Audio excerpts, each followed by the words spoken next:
sa isang araw, bago ang practice ng MBC, kumakanta si Laika ng Korean. Nagsasound si Laika ng Korean music. Kumakanta siya.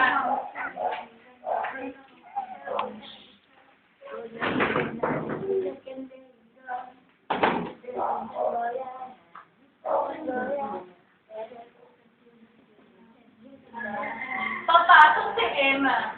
Bakit siya? Nakita na kasi si Lucy. Pagbuhon mo ka na ng inis, si Laika. Good morning! Ano ba naman yan? Hoy, Laika! Hoy, Laika!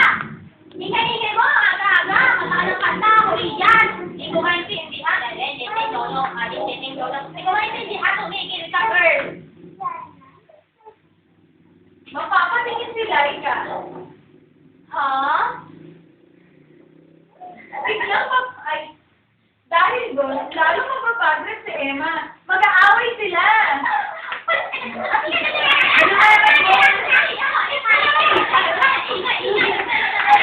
Papasok si Ann.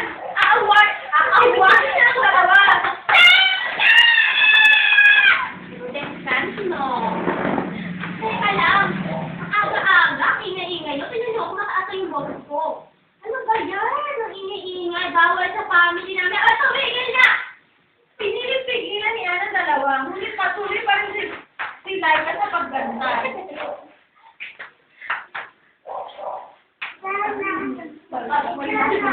Hindi mo pa alam na masarap pakinggan ng K-pop? Puso ko yan ngayon. Mapasok si Karen at si Hazel. Uy, Karen! Karen! Ay, good morning pa lang muna. Morning! Morning! Uy, Karen! Karen! Alam mo yung bago-bago ng Super Junior? Grabe! Ang ganda-ganda! Ano ba? Okay ako dyan! Ang ganda na buhayan eh. Eh, nakakapagod step ng nobody. Sa ulo ko doon, gumiganyan pa nga ako. Oh. Sasagot si Laika sa usapan nila.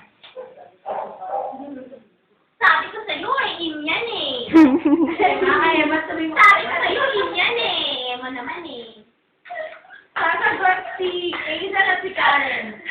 Maganda kapag nilagyan pa ng step yan. Sasagot si Karen at si Emma.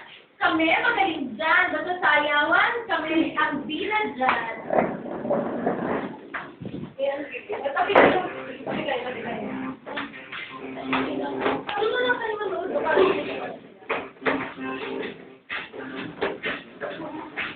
Emma! Yes, me! Sorry! Di kita alam?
Okay.